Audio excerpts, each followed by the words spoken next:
Violin മാന്ത്രികന്റെ ഓർമ്മകളിൽ ഇന്ന് 6 വർഷം. ബാലഭാസ്കർ വിടവാങ്ങിയിട്ട് 6 വർഷം. ഒക്ടോബർ 2 കലാലോകത്തിന് കണ്ണീർ ഓർമ്മകളുടെ ദിനമാണ്. സംഗീത ലോകത്ത് നിന്നും വയലിനിസ്റ്റ് ബാലഭാസ്കർ വിടവാങ്ങിയിട്ട് 6 വർഷം. പുതുതലമുറയിലെ സംഗീത പ്രേമികൾക്ക് വയലിൻ എന്നാൽ ബാലഭാസ്കർ എന്നൊരു നിർവചനം കൂടിയുണ്ടായിരുന്നു. ബാലഭാസ്കറും കുടുംബവും തിരുവനന്തപുരം പള്ളിപ്പുറത്ത് വാഹനാപകടത്തിൽപ്പെട്ടുവെന്ന ഞെട്ടിക്കുന്ന വാർത്ത കേട്ടുകൊണ്ടാണ് 2018 സെപ്റ്റംബർ 25 കേരളം ഉണർന്നത്. ഈണവും താളവും മുറിയാതെ ബാലു തിരിച്ചെത്തുമെന്ന പ്രതീക്ഷയിൽ കേരളം കാത്തിരുന്നു. എന്നാൽ പ്രാർത്ഥനകൾ വിപുലമാക്കി ഒക്ടോബർ 2 നാടിനെ കണ്ണീരണിയിച്ചുകൊണ്ട് ബാലഭാസ്കർ വിടവാങ്ങിയത്. 1978 ജൂലൈ 10 ബാലഭാസ്കറിന്റെ ജനനം. അമ്മാവനും പ്രമുഖ വയലിനിസ്റ്റുമായ ബി ശശികുമാറാണ് ആദ്യ ഗുരുവായിരുന്നത്. 3-ാം വയസ്സ് മുതൽ വയലിനിൽ പഠനം ആരംഭിച്ചു. 17-ാം വയസ്സിൽ തന്നെ സിനിമാ ലോകത്തേക്ക് ചുവടുറപ്പിച്ചു. പ്രീ ഡിഗ്രി 2-ാം വർഷം വിദ്യാർത്ഥിയായിരിക്കെ മംഗല്യപ്പല്ലക്ക് എന്ന സിനിമയ്ക്കായി സംഗീതമൊരുക്കി. പിന്നീട് കണ്ണാടിക്കടവത്ത് എന്ന സിനിമയ്ക്കും സംഗീത സംവിധാനം നിർവഹിച്ചു. പിന്നെ കുറച്ചുനാൾ സിനിമയിൽ നിന്നും മാറി വേദിയിൽ അത്ഭുതം സൃഷ്ടിക്കുകയായിരുന്നു ബാലഭാസ്കർ. യേശുദാസ്, KS ചിത്ര, മട്ടന്നൂർ ശങ്കരൻകുട്ടി, ശിവമണി, കലാമണ്ഡലം, ഹൈദരലി തുടങ്ങി പ്രമുഖർക്കൊപ്പം ഇന്ത്യക്കകത്തും പുറത്തുമായി അനേകം സ്റ്റേജ് ഷോകൾ ചെയ്തു.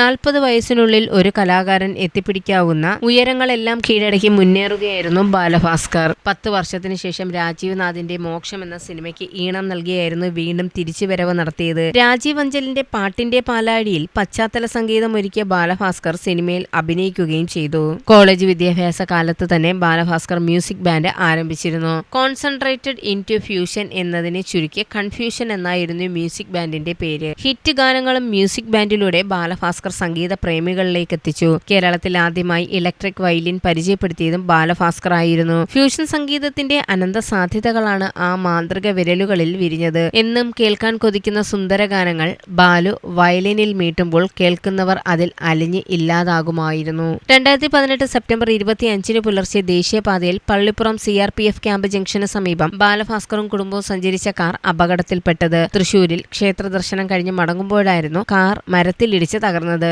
ഡ്രൈവർ അർജുൻ, ബാലഭാസ്കറിന്റെ ഭാര്യ ലക്ഷ്മി, മകൾ തേജസ്വിനി ബാല എന്നിവരും കാറിലുണ്ടായിരുന്നു. മകൾ സംഭവസ്ഥലത്തും ബാലഭാസ്കർ പിന്നീട് ആശുപത്രിയിലും വെച്ച് മരണപ്പെടുകയായിരുന്നു. News desk press Malayalam.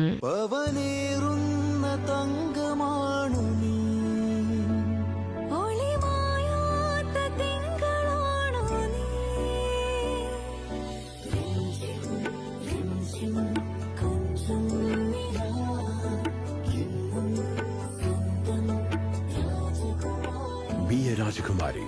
Rajakumari Gold and Diamonds. The trust of Travancore. Rajakumari.